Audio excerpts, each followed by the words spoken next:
नमस्कार मित्रांनो, मी active education YouTube channel मध्ये आपले स्वागत करत आहे। आपणासाठी दिलासादायक व आनंदमय बातमीचे स्पष्टीकरण करत आहे। तर चला, आपला जास्त वेळ न घेता मी स्पष्टीकरण करतो आहे।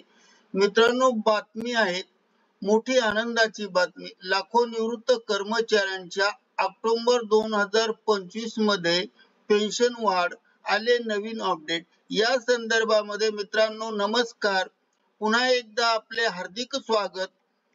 निवृत्त कर्मचाऱ्यांसाठी अत्यंत आनंदाची बातमी। आताच्या घडीचे सर्वात मोठी ब्रेकिंग न्यूज आहे। पेन्शन संदर्भात महत्त्वपूर्ण अपडेट। ऑक्टोबर 2025 मध्ये होणार पेन्शन वाढ। तर 1995 अंतर्गत मासिक पेन्शन मध्ये होणार सुधारित वेतन पेन्शन। तर नवीन पेन्शन मध्ये होणार 8,000 रुपयापर्यंत वाढ। तर चला पाहूया याविषयी सविस्तर ब्रेकिंग न्यूजचे स्पष्टीकरण या व्हिडिओच्या माध्यमातून जाणून घेऊया। चला तर पाहूया ब्रेकिंग न्यूजचे स्पष्टीकरण। ब्रेकिंग न्यूजचे स्पष्टीकरण पाहण्यापूर्वी आपण जर ऍक्टिव्ह एज्युकेशन यूट्यूब चॅनलवर नवीन असाल तर चॅनलला लाईक, शेअर आणि सबस्क्राईब करायला विसरू नका। तसेच नवनवीन अपडेट प्राप्त करण्यासाठी बेल आयकॉनला प्रेस करायला विसरू नका। आणि ही बातमी अत्यंत महत्त्वाची कामाची असल्यामुळे आपल्या मित्र परिवाराला आवश्यक शेअर करा। आणि हा व्हिडिओ सुरुवातीपासून आता शेवटपर्यंत ब्रेकिंग न्यूजचे स्पष्टीकरण पहा। हजारो निवृत्त कर्मचाऱ्यांना आनंदाची बातमी समोर येत आहे। निवृत्त कर्मचाऱ्यावर परिणाम करणारा हा एक मोठा निर्णय महत्त्वपूर्ण ठरला आहे। ऑक्टोबर 2025 मध्ये वाढलेल्या पेन्शन निर्णयाला अंतिम स्वरूप दिले आहे। त्यामुळे कर्मचारी पेन्शन योजनेअंतर्गत मासिक पेन्शन आता 8,000 रुपयापर्यंत सुधारित करण्यात आले आहे। कर्मचाऱ्यांची पेन्शनधारकांची दीर्घकाळापासून मागणी असलेली पेन्शनधारकांच्या मागणीला अखेर यश आले। नवीन अपडेटमुळे विशेषतः केवळ पेन्शनच्या उत्पन्नावर अवलंबून असलेल्या सदस्यांना आता मोठा आर्थिक दिलासा मिळालेला आहे। सुधारित पेन्शन योजनेअंतर्गत आणि नवीन पेन्शन योजनेअंतर्गत रकमेची तुलना अशी असणार आहे। जुनी पेन्शन योजनेतील तुलना आधी पाहूया। जुन्या पेन्शन योजनेत कर्मचाऱ्यांना दरमहा जुने पेन्शन 1,000 रुपये मिळत होते आणि त्यांच्यावर अवलंबित कुटुंबातील सदस्यांना 1,250 रुपये प्राप्त होत होते। तर नवीन पेन्शन योजनेमध्ये हा फरक केलेला आहे।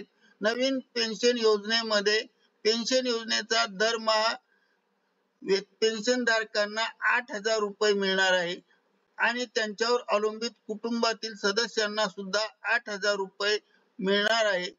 अपंगत्व पेन्शनधारकांना जुन्या पेन्शन मध्ये 1,500 रुपये मिळत होते आणि विधवा अनाथ पेन्शनधारकांनाही सुद्धा 500 रुपये मिळत होते। तर आता सुधारित वेतन म्हणजे नवीन वेतन अपंगत्व पेन्शनधारक आणि विधवा तसेच अनाथ पेन्शनधारकांना आता 8,000 रुपये दरमहा मिळणार आहेत। 1 ऑक्टोबर 2025 पासून हा नियम लागू होणार आणि सुधारित स्केल प्रमाणे सर्व पात्र लाभार्थ्यांना दरमहा किमान 800 रुपये मिळतील याची खात्री करून देणार आहे। त्यामुळे सध्याच्या पेन्शन मध्ये जास्त पेन्शन असणार आहे काय, ज्यामुळे त्यांचे पेन्शन सध्याच्या पेन्शनच्या म्हणजे सध्या त्यांना 1,000 रुपये मिळतात ते आता 1,500 रुपये मिळणार, हे जास्त आहेत। वाढीव पेन्शनचे वितरण ऑक्टोबर 2025 मध्ये सुरू होणार आहे। EPFO ने प्रादेशिक कार्यालयांना रेकॉर्ड अपडेट करण्याची माहिती आणि त्यानुसार पेन्शन पेमेंट समायोजित करण्याचे आवश्यक निर्देश जारी केले आहेत। आणि पेन्शनधारकांना आता नवीन दावे दाखल करण्यासाठी नवीन कागदपत्रे सादर करण्याची आवश्यकताही राहणार नाहीत। सुधारित रक्कम त्यांच्या लिंक बँक खात्यामध्ये आपोआप जमा केली जाणार आहे। त्याचबरोबर त्यांच्याकडे कागदपत्राचे निराकरण झालेले नाही किंवा आधाराशी जोडले नाही त्यांची समस्या आहे अशा पेन्शनधारकांनी आता विलंब टाळण्यासाठी सप्टेंबर 2025 पूर्वी तपशील अपडेट करण्याचा सल्लाही देण्यात आला आहे। ऑक्टोबर 2025 पासून नवीन दर लागू होत असल्याने लाखो पेन्शनधारक आणि त्यांच्या कुटुंबांना आर्थिक फायदा होणार आहे आणि जीवन जगण्याचा मार्ग आनंदमय होणार आहे. करिता ऍक्टिव्ह एज्युकेशन युट्यूब चॅनलने हा व्हिडिओ व्हायरल केलाय. आपणास आवडल्यास लाईक, शेअर आणि सबस्क्राईब करायला विसरू नका. धन्यवाद. Thank you very much.